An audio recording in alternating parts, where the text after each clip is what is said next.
Hello दोस्तों, नमस्कार। जय बिहार, जय बिहार, जय Bharat. GS vision wings classes में आप सभी का स्वागत है। तो आज का हमारा टॉपिक है बीपीएससी और दरोगा के लिए जो केमिस्ट्री यानी कि साइंस का पार्ट है, एक केमिस्ट्री, उसके बारे में आज पढ़ेंगे। तो केमिस्ट्री पढ़ने से पहले हम लोग केमिस्ट्री का सिलेबस जानेंगे कि आखिर कौन कौन सा टॉपिक हम पढ़ेंगे, और खास करके हमारे एग्जाम में जैसे जिस सीरियल वाइज जिस टॉपिक से ज़्यादा पूछता है उस पर ज़्यादा प्रेफरेंस देंगे और जिससे कम पूछता है उस पर कम प्रेफरेंस देंगे। तो 10 से 12 क्लास, लगभग 12 से 15 क्लास में हम केमिस्ट्री कंप्लीट करेंगे। यूट्यूब पे फ्री ऑफ कॉस्ट होगा, ये क्लासेस सीरीज आएगी पूरा का पूरा। और आपको मैं ये अपडेट दे दूं, जिनको भी ये लगता है कि मेरा केमिस्ट्री बहुत अच्छा नहीं है या केमिस्ट्री समझ में नहीं आता है, उन सभी के लिए ये सुनहरा अवसर है जिसमें आपको मैं ये अपडेट दे दूं कि आपका केमिस्ट्री बहुत ही अच्छा होने जा रहा है। बस 15 क्लास आप बहुत ही कंसंट्रेशन के साथ आप क्लास को ध्यानपूर्वक देखो, और देखने के बाद आपको जो होमवर्क दी जाएगी उसको करने के बाद आपका केमिस्ट्री सबसे सब्जेक्ट में सबसे बढ़िया और आसान हो जाएगा, और कोई भी जनरल कंपटीशन का क्वेश्चन आपसे गलत नहीं होगा, इसकी हम गारंटी देते हैं। तो चलिए आइए देखते हैं केमिस्ट्री का सबसे पहले सिलेबस। और ये जो हमारा केमिस्ट्री पढ़ाने का ये होगा, उसमें दो चीजें खास करके कवर होगी, बीपीएससी और दरोगा का एग्जाम। जी हाँ दोस्तों, बीपीएससी और दरोगा का एग्जाम। खास करके दरोगा के लिए जो हम बैच लॉन्च करने वाले हैं, बहुत ही जल्दी टाइमिंग हम लॉन्च करेंगे। टाइमिंग यानी कि क्लास का डेट कब से शुरू होने वाला है और टाइम क्या होगा आपको बताएंगे बहुत जल्दी। इस पे प्लानिंग हमारी टीम के द्वारा चल रही है, जीएस विजन विंग्स क्लासेज की तरफ से। तो इसको मद्देनजर रखते हुए हम आगे बढ़ते हैं, और आगे बढ़ के सबसे पहले देखते हैं केमिस्ट्री।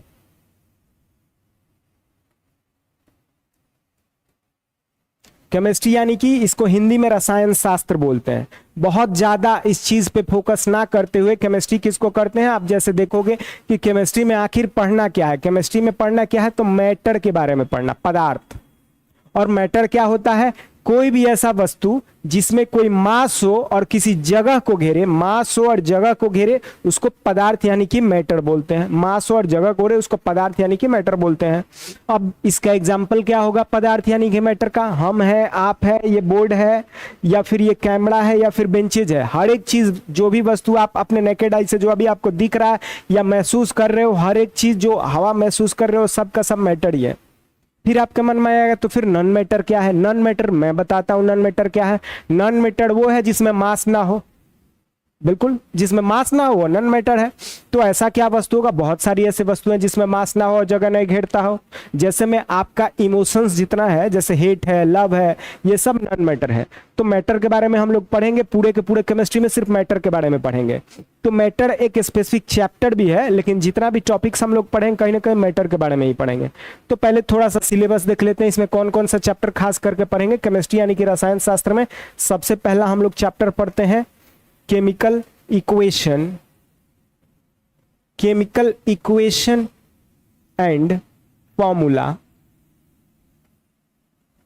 हम लोग अपने सिलेबस को ड्यूल लैंग्वेज में ले चलेंगे, यानी कि रासायनिक अभिक्रिया, रासायनिक अभिक्रिया और सूत्र। सूत्र का मतलब फॉर्मूला, ठीक है। ये पहला चैप्टर, इसको इसलिए देखेंगे क्योंकि फॉर्मूला आपके एग्जाम में बहुत ज्यादा पूछता है, ये सब आपको पता है, इसलिए फॉर्मूला के लिए ये क्वेश्चन पूछेंगे, पढ़ेंगे। आगे मैं ये धीरे धीरे आपको बताऊंगा कि केमिकल इक्वेशन और फॉर्मूला बहुत ही इंपॉर्टेंट है, इसलिए इसको सबसे पहले पढ़ेंगे। फिर पढ़ेंगे मैटर, मैटर यानी कि पदार्थ। पदार्थ क्या होता है अभी हम लोग देख रहे थे। उसके बाद हम 3 नंबर पे पढ़ते हैं, मैटर के बाद लेके चलते हैं acid base and salt. Acid bases and salt यानी कि अम्ल और क्षार या फिर नमक, जो भी बोलो आप। 4 नंबर पे हम लोग पढ़ेंगे, चैप्टर 1 लेके चलते हैं रेडियो एक्टिविटी।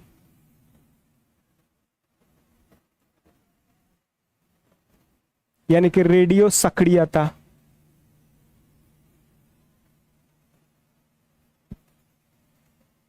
रेडियो सक्रियता।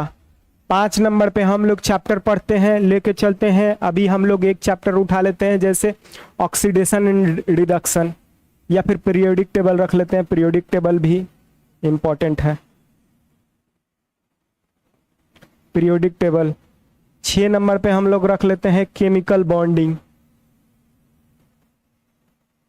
केमिकल बॉन्डिंग पढ़ेंगे, इंपॉर्टेंट चैप्टर है, यानी कि हाँ केमिकल बॉन्डिंग ठीक है। 7 नंबर पे पढ़ते हैं हम लोग कार्बन एंड इट्स कंपाउंड, और इसमें man made material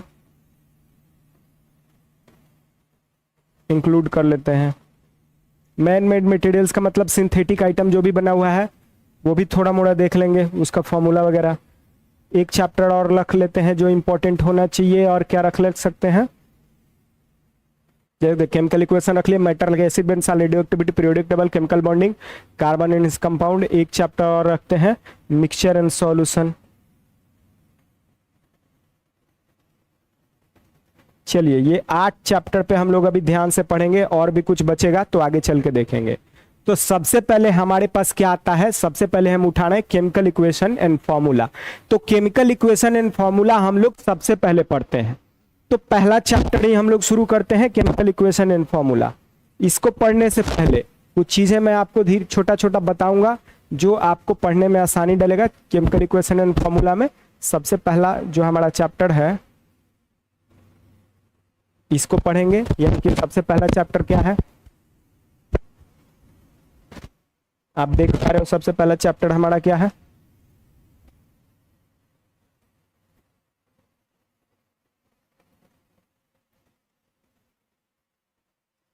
chemical equation and formula. इस चैप्टर में सबसे पहले ये जो फॉर्मूला लिखा हो यानी कि सूत्र, ये सभी बच्चों को प्रॉब्लम क्रिएट करता है, ठीक है। लेकिन मैं आपको गारंटी देता हूं आज के बाद, जी हां आज के बाद ये सूत्र यानी कि फॉर्मूला आपको कभी भी कष्ट नहीं देने वाला है, अगर आपने ध्यान से क्लास को देखा और जब मैं होमवर्क दूंगा उसको आपने कर ली। बिल्कुल, तो देखते हैं कि ये सूत्र यानी कि फॉर्मूला लिखेंगे कैसे। इसके लिए आपको करना क्या होगा, सबसे पहले कुछ छोटी छोटी चीजें जो मैं आपको समझा रहा हूं, अगर आपने एक छोटी छोटी चीजें समझ ली तो आपको आगे चल के मतलब आधे घंटे बाद फॉर्मूला लिखने में कोई इशू नहीं आएगा। आप आसानी से फॉर्मूला लिख के लेके जाओगे केमिस्ट्री का, यानी कि आपको कुछ भी लिखा हुआ रहेगा आप आसानी से। जैसे मैं एक बात बता रहा हूं, जैसे एक एग्जांपल ले रहा हूं, अगर यहाँ पे फॉर्मूला लिखा हो कैल्शियम कार्बोनेट, तो कैल्शियम कार्बोनेट आपको याद करने की अब जरूरत नहीं पड़ेगी। जैसे आप याद करते हो कि कैल्शियम कार्बोनेट को ऐसे, ये फॉर्मूला जो याद करना पड़ता है ये याद नहीं करना पड़ेगा आपको। मैं बताऊंगा कि अगर ये नाम लिखो तो इसको कैसे लिखोगे, या ये फॉर्मूला लिखा हो तो ये नाम कैसे लिखोगे। यही चीज का आज क्लास यानी कि सूत्र यानी कि फॉर्मूला पे चीजें चलेगी। इसको समझने से पहले छोटी छोटी कुछ बातें हैं जिसको मैं समझाऊंगा आपको। देखते हैं क्या है। ये थोड़ा सा क्लास मतलब बोर्ड पे इसलिए रख रहा हूं कि फिर से मैं जूम करके चीजों आपको दिखा सकूं। चलो तो सबसे पहले देखते हैं सूत्र के बारे में। इससे पहले छोटा छोटा कुछ चीजें आपको समझा दूं। सबसे पहले आप ये बताओ कि पॉजिटिव रेडिकल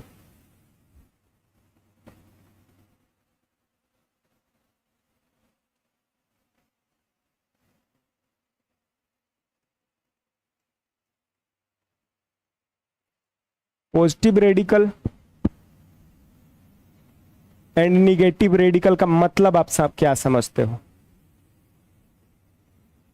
या आयन के बारे में, पॉजिटिव आयन या निगेटिव आयन के बारे में क्या समझते हो।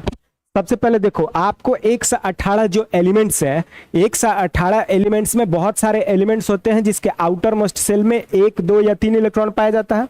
कुछ में 4 पाए जाते हैं, कुछ में 5, 6, 7 या 8 पाए जाएंगे। तो वैलेंसी कैसे निकालते हैं पहले समझो। पहले रेडिकल समझ लेते हैं क्या होता है। जैसे एक एग्जांपल उठाते हैं सोडियम का। सोडियम का एटॉमिक नंबर आपको पता है 11 होता है, चलो आपको पता है। और एटॉमिक नंबर 11 होने का मतलब होता है कि नंबर ऑफ इलेक्ट्रॉन भी 11, नंबर ऑफ प्रोटॉन भी 11, नंबर ऑफ इलेक्ट्रॉन भी 11, नंबर ऑफ प्रोटॉन भी 11। एटॉमिक नंबर 11 का मतलब यही होता है। अब देखते हैं, मान लेते हैं कि ये न्यूक्लियस है, न्यूक्लियस के चारों तरफ ऑर्बिट है जिसमें इलेक्ट्रॉन चक्कर लगाता है। ये बात तो आपको बहुत बढ़िया से पहले से ही पता है। तो न्यूक्लियस के चारों तरफ, न्यूक्लियस के चारों तरफ इलेक्ट्रॉन चक्कर लगाता है ऑर्बिट पे, ठीक है। तो आपको पता है कि पहला कक्षा में 2 इलेक्ट्रॉन, दूसरा में 8। ये सारी चीजें नेक्स्ट चैप्टर में पूरा डिटेल में पढ़ना है। एटॉमिक स्ट्रक्चर जब पढ़ेंगे तो पूरा डिटेल में पढ़ेंगे, अभी बस थोड़ा सा समझा रहा हूं। और क्योंकि सोडियम के लिए पढ़ रहे हैं तो पहला कक्षा में 2, दूसरा में 8 और तीसरा में 1 इलेक्ट्रॉन हो जाएगा। अगर तीसरे कक्षा में 1 इलेक्ट्रॉन है, तीसरे कक्षा में मात्र 1 इलेक्ट्रॉन है, ठीक है, तो अब एक बात समझो, इसके पास 11 इलेक्ट्रॉन थे और 11 प्रोटॉन थे। प्रोटॉन होते हैं न्यूक्लियस में यानी कि पॉजिटिव चार्ज, और इलेक्ट्रॉन होते हैं आउटर मोस्ट शेल में। एक इलेक्ट्रॉन में जो चार्ज होता है माइनस में 1.6 इंटू 10⁻⁻19 कूलम, और एक प्रोटॉन में जो चार्ज होता है प्लस में 1.6 into 10⁻⁻19 coulomb. Number of electron कितना था सोडियम में? 11। नंबर ऑफ प्रोटॉन कितना था सोडियम में? 11। यानी कि जितना चार्ज न्यूक्लियस में उतना ही चार्ज प्रोटॉन के अंदर प्लस में, प्रोटॉन जितना चार्ज रखे हुए न्यूक्लियस के अंदर प्रोटॉन प्लस में इतना, और मतलब चारों तरफ जो रोटेट कर रहे इलेक्ट्रॉन उसका चार्ज 11 इंटू 1 माइनस में 1.6 यानी कि प्लस और माइनस नलीफाई हो जाएगा। इसीलिए सोडियम को Na लिखे हुए हैं। सोडियम को Na क्यों? क्योंकि जितना पॉजिटिव चार्ज उतना ही नेगेटिव चार्ज, नलीफाई हो गया, न्यूट्रल सोडियम है ये। अगर ऐसा एग्जांपल लेते हैं कि ये ऑक्टेट पूरा करने के लिए, ऑक्टेट पूरा करने का मतलब क्या है कि ये अपने आउटर मोस्ट कक्षा में बस 8 इलेक्ट्रॉन पाई चाहिए इसको, तो ये 1 इलेक्ट्रॉन किसी को और डोनेट कर दिया, 1 इलेक्ट्रॉन बाहर निकाल दिया, किसी को डोनेट कर दिया। जैसे इसने डोनेट किया 1 इलेक्ट्रॉन, तो अब क्या होगा कि इसके पास प्रोटॉन की संख्या 11 हो जाएगा और 10 हो जाएगा। प्रोटॉन की संख्या 1 इलेक्ट्रॉन डोनेट किया तो अभी भी 11 ही है प्रोटॉन की संख्या, इलेक्ट्रॉन की संख्या 10 हो जाएगा। यानी कि प्रोटॉन की संख्या 1 बढ़ गया। अगर प्रोटॉन की संख्या 1 ज्यादा है, क्योंकि इलेक्ट्रॉन कम हो गया तो 1 ज्यादा हो गया, तो सोडियम प्लस लिख देते हैं। तो इसको प्लस रेडिकल यानी कि पॉजिटिव रेडिकल या पॉजिटिव आयंस बोलेंगे। समझ रहे हो आप? क्योंकि प्लस चार्ज का वर्चस्व बढ़ गया, एक प्रोटॉन ज्यादा है, 1 इलेक्ट्रॉन खो दिया तो 1 प्रोटॉन ज्यादा हो गया, ऑफकोर्स ये बात है, इसलिए Na प्लस लिख देते हैं। अब दूसरा लेते हैं, अगर क्लोरीन की बात करें तो क्लोरीन का एटॉमिक नंबर 17 होता है, यानी कि नंबर ऑफ प्रोटॉन भी इतना और नंबर ऑफ इलेक्ट्रॉन भी इतना, ये भी 17 के बराबर, ये भी 17 के बराबर, यानी चार्ज यही हो गया। फिर से ले लो, पहला में 2, ठीक है, दूसरा में 8, तीसरा में 7। अब देखो तीसरा कक्षा में 7 है तो इसको डोनेट करना, इतना ज्यादा नंबर ऑफ इलेक्ट्रॉन डोनेट करना पॉसिबल नहीं है, तो इसको अब चाहिए, एक्सेप्ट करेगा, तो बाहर से 1 इलेक्ट्रॉन लेगा, तो बाहर से अभी 1 इलेक्ट्रॉन ये ले लेगा तो 7 और 1 8 हो जाएगा। 8 अगर होगा तो इलेक्ट्रॉन की संख्या 17 से 18 हो गई ना, तो इलेक्ट्रॉन की संख्या 1 बढ़ गई तो निगेटिव चार्ज बढ़ गया ना, तो क्लोरीन जो होता है वो माइनस में लिखाता है, क्लोरीन माइनस में लिखाता है। अब देखो ये था पॉजिटिव रेडिकल, ये था निगेटिव रेडिकल, ठीक है, यानी कि धन आयन और ऋण आयन, ये समझ गए। तो रेडिकल आप बहुत बढ़िया से समझ गए। अगर रेडिकल समझ गए क्या होता है, तो अभी थोड़ा सा वैलेंसी समझिए क्या होता है। मैं वैलेंसी समझाता हूं आपको, चलिए तो वैलेंसी थोड़ा सा समझ लेंगे, फिर आगे चल के आपको चीजें आसान हो जाएगी।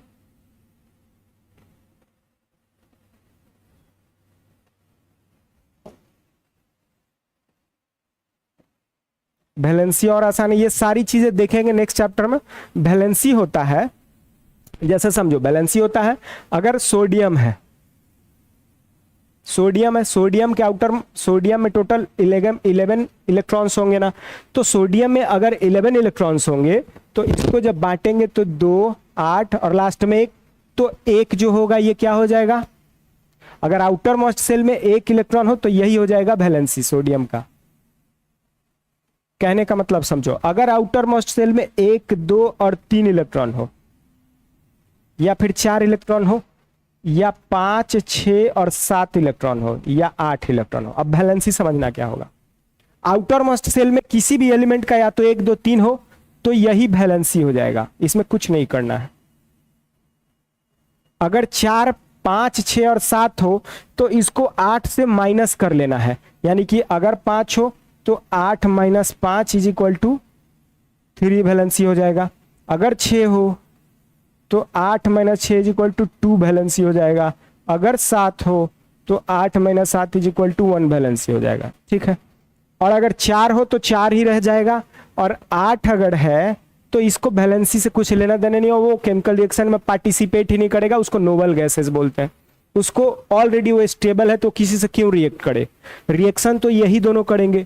चलिए, इनको ये जो होंगे जिसमें 1 2 3 इलेक्ट्रॉन ये डोनेट करेंगे किसी को, ये एक्सेप्ट करेंगे, ठीक है। तो इस कंसेप्ट को आगे बढ़ाते हुए हम देखते हैं थोड़ा सा चीजों को। चलिए नेक्स्ट पेज में हम आते हैं। नेक्स्ट पेज में आके आपको कुछ चीजें दिखाते हैं, रुकिए।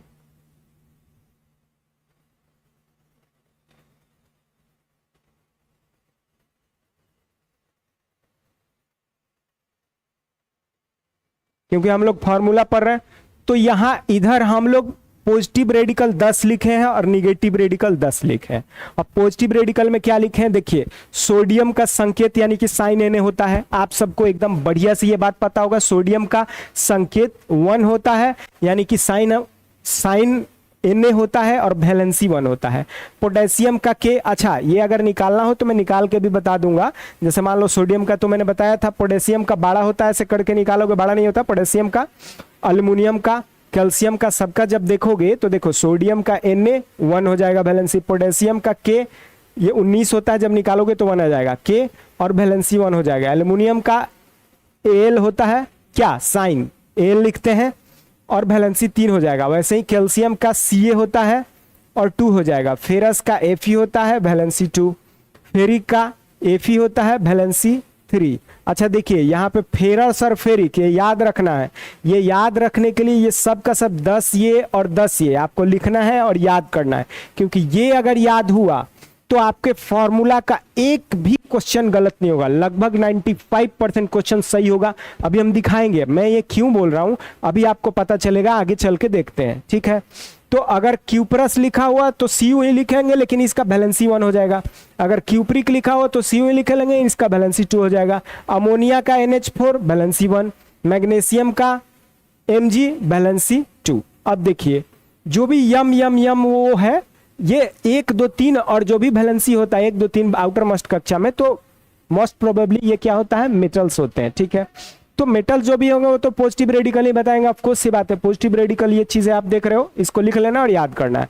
अब देखिए निगेटिव रेडिकल क्या, ऑक्साइड होगा, ऑक्साइड मतलब ऑक्सीजन, तो इसका साइन O लिखते हैं और valency 2। Hydroxide hydroxyl group OH यानी कि इसका वैलेंसी 1। नाइट्राइट N लिखेंगे और valency 3। Nitrate NO3 valency 1। Sulphide S valency 2। Sulphate SO4 valency 2। Bisulphate HSO4 valency 1। Carbonate CO3 valency 2। Bicarbonate HCO3 valency 1 और कार्बाइड क्लोराइड यानी कि क्लोरीन, इसका वैलेंसी आप देख पा रहे हो 1 है, ठीक है।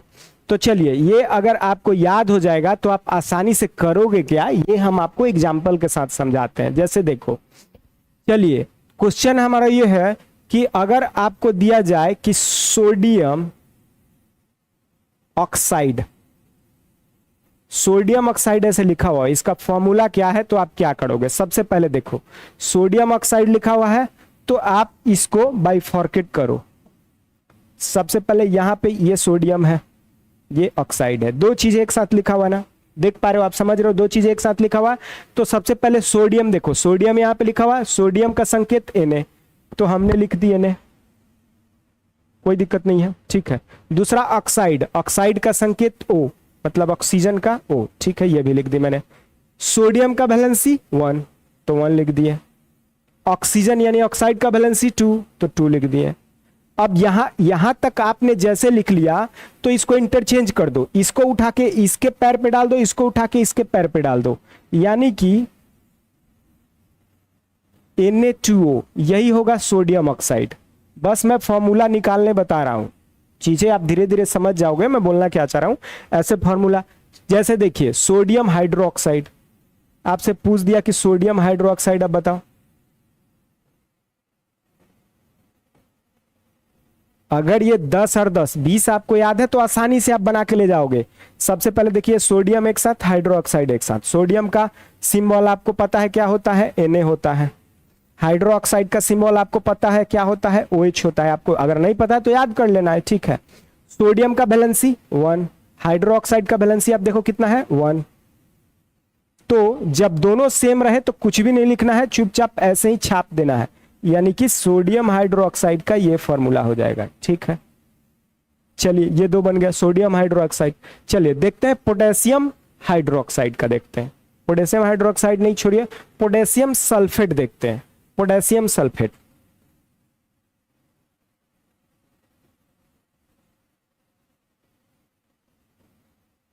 अब पोटेशियम सल्फेट देखते हैं तो इसके लिए देखिए पोटेशियम सल्फेट में हो क्या रहा है चीजें। पोटेशियम एक साथ कीजिए, सल्फेट एक साथ कीजिए। पोटेशियम का आप देखो, पोटेशियम का वैलेंसी कितना है 1 है, ठीक है। पोटेशियम को K से लिखते हैं तो पहले आप K लिख दो, वैलेंसी 1 ऊपर में 1 लिख दो, ठीक है। उसके बाद सल्फेट, सल्फेट आप खोजो कहाँ है, सल्फेट SO4 है ना, वैलेंसी 2 है ना, तो सल्फेट SO4 और वैलेंसी आप कितना है देखो सल्फेट का 2। सल्फाइड S होता है, सल्फेट SO4 यानी कि 2 लिख दोगे। अब इंटरचेंज कर दो, इंटरचेंज जब करोगे तो K2SO4 हो जाएगा ना। आप कितना आसानी से बना रहे हो। अगर ये 10 और 10 20 आपको याद है, पॉजिटिव रेडिकल और निगेटिव रेडिकल, तो आसानी से फॉर्मूला बन रहा है ना। ऐसे ही बहुत सारा आप एग्जाम्पल उठा लो कोई, चलो देखते हैं। एल्यूमिनियम बाइकार्बोनेट, ठीक है। एल्यूमिनियम बाइकार्बोनेट का फॉर्मूला बताते हैं, ठीक है।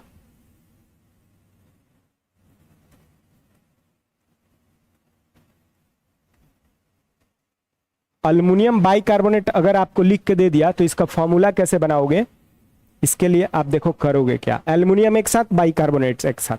तो एल्युमिनियम सबसे पहले ढूंढो, यहाँ पे कितना है, एल्युमिनियम का Al लिखेंगे, ठीक है। एल्युमिनियम के लिए Al लिखते हैं, ओके। इसका वैलेंसी, एल्युमिनियम का वैलेंसी 3 मैंने लिख दी। उसके बाद कार्बोनेट, बाइकार्बोनेट अब ढूंढो कहाँ है, बाइकार्बोनेट कहाँ है, आप देखो इसमें ढूंढोगे तो यहाँ पे है HCO3, बाइकार्बोनेट का वैलेंसी 1। अब देखो मैंने क्या बोला था, इसका इधर आएगा, इसका इधर जाएगा, तो जब आप लिखोगे तो Al HCO3 का होल थ्राइस हो जाएगा ना। ये इंटरचेंज जो होगा तो टोटल के टोटल पे जाएगा, तो इसको होल थ्राइस बोलते हैं, यानी कि Al HCO3 का होल थ्राइस, यानी कि ये हो जाएगा क्या, एल्युमिनियम बाइकार्बोनेट। वैसे ही एक और फॉर्मूला जैसे देखो लोग, फेरिक सल्फेट लिखता है, फेरिक सल्फाइड लिखता है, चलो ठीक है सल्फेट ही लिखते हैं, फेरिक सल्फेट।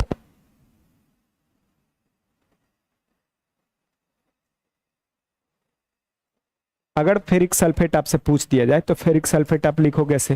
फेरिक देखो यहाँ पे कंफ्यूज बिल्कुल नहीं है, फेरस का 2 होता है और फेरिक का 3 होता है, ध्यान देना। सिंबल भले सेम हो तो फेरिक का 3 होता है ना, आप देखो फेरिक का 3 हम लिखे तो 3 लिख दिए, ठीक है। उसके बाद सल्फेट लिखे, सल्फाइड नहीं लिखे, सल्फाइड का 2 होगा और सल्फेट SO4 का 2 होता है, तो SO4 यहाँ पे 2, ठीक है। जब इसको आप लिखोगे तो क्या होगा, ये यहां आएगा, ये यहां जाएगा, यानी कि क्या हो जाएगा, Fe2SO4 होल थ्राइस। यही तो हो जाएगा क्या, फेरिक सल्फेट। अगर ये अभी तक आप लोग जो भी हम समझाए हैं समझ गए हो, तो आपको अब होमवर्क क्या है कि जैसे देखो ये चीजें आप बार बार आप रिपीट करके देखोगे, इसको लिखोगे और याद करोगे, तो आप आसानी से क्वेश्चन बना के ले जाओगे जितना भी आप बनाना चाहो। तो अभी मैं आपको एक होमवर्क याद दे रहा हूं, आपको ये 10 और ये 10 याद कर लेना। जैसे ही आप याद करोगे तो फिर आपको पेन नहीं उठाना पड़ेगा, क्योंकि आपको देखना नहीं है, तो आप आसानी से क्वेश्चन बना के ले जाओगे। ऐसे कितना भी कॉम्प्लिकेटेड ऐसा नाम लिखा रहे, आप इसमें से अगर याद रहा तो आप आसानी से फॉर्मूला निकाल लोगे। जैसे देखो मैंने निकाल के आपको बताया एग्जाम्पल में, ऐसे करके आप फॉर्मूला निकाल लोगे। और इतना याद करने के बाद आपको होमवर्क क्या है कि देखो जैसे सोडियम को उठाओ, ये सोडियम है ना, सोडियम को उठा के एक बार ऑक्साइड, यानी कि सोडियम ऑक्साइड, फिर सोडियम हाइड्रोक्साइड, फिर सोडियम नाइट्राइड, फिर सोडियम नाइट्रेट, फिर सोडियम सल्फेट, ऐसे करके 10 का फॉर्मूला लिखो। एक सोडियम उठाओगे 10 का फॉर्मूला लिखोगे, पूरा का पूरा के साथ खुद से लिखना है। सोडियम के साथ ये 10 लिख लोगे तो आपका 10 फॉर्मूला हो गया, ठीक है। उसके बाद लिखना है आपको पोटेशियम के साथ, फिर 10 के साथ, फिर 10 हो जाएगा। तो जब इन 10 के साथ लिखोगे तो 100 फॉर्मूला होगा। तो आपका होमवर्क है सूत्र यानी कि फॉर्मूला के लिए कि आपको 100 फॉर्मूला लिखना है देख के ही लिखना है आपको, और इन दोनों चीजों को याद करना है। और जैसे ही आपने 10 और 10 20 को याद कर लिया, 100 फॉर्मूला लिख लिया, तो मैं आपको गारंटी देता हूं कि आपके एग्जाम में कोई भी क्वेश्चन आपको फॉर्मूला से रिलेटेड तो गलत नहीं होगा। अब इसको एक्सटेंशन, इसका जो भी एक्सटेंशन होगा, चीजें आगे बढ़ेंगी। जब आप याद कर लोगे तो नेक्स्ट क्लास हम केमिस्ट्री का लेके आएंगे, इस पे सूत्र का थोड़ा सा इनहेंस करेंगे और फिर केमिकल रिएक्शन देखेंगे। तो अभी का क्लास यहाँ पे स्थगित करते हैं और आपके लिए आगे फिर से हम इस सीरीज का क्वेश्चन लेके आएंगे केमिस्ट्री का। तो धन्यवाद। एक सेकेंड, आप लोगों को करना क्या है कि आपको चैनल को सब्सक्राइब करना है, लाइक करना है और घंटी का बेल दबा देना है। इससे आपको नेक्स्ट क्लास जब आएगी तो आप से देख पाओगे कि चीज़ों को आपको इजीली अवेलेबल हो जाएगा। खास करके आप अपने जितने दोस्तों के साथ शेयर कर सको, कृपया करके शेयर करो, क्योंकि यही हमारा मोटिवेशन है और हम मोटिवेट होंगे तो आपके लिए बढ़िया बढ़िया कंटेंट लेके आएंगे। तो धन्यवाद। जीएस विजन विंग्स क्लासेज की तरफ से आपके करियर के लिए आपको विश करते हैं हम कि आप बहुत से बहुत जल्द सक्सेस करें। हमारा दरोगा का बैच बहुत जल्द लॉन्च होने वाला है, हम डेट अनाउंस करेंगे। हमारी टीम के सारे टीम के तरफ से काम चल रही है दरोगा बैच अनाउंस करने के लिए। हम बहुत जल्द डेट अनाउंस करेंगे। हमारा 2 जो ब्रांच है दोनों पे दरोगा बैच लॉन्च होने वाला है, तो जो भी बच्चे इंटरेस्टेड है बहुत जल्दी हम लोग अनाउंस करने वाले हैं। तो धन्यवाद, कीप वॉचिंग और ऐसे ही हमसे जुड़े रहिए और अपने करियर को शेप देते रहिए एक स्पेसिफिक डायरेक्शन में। आपका सक्सेस ही हमारा सक्सेस है। तो जय बिहार, जय भारत।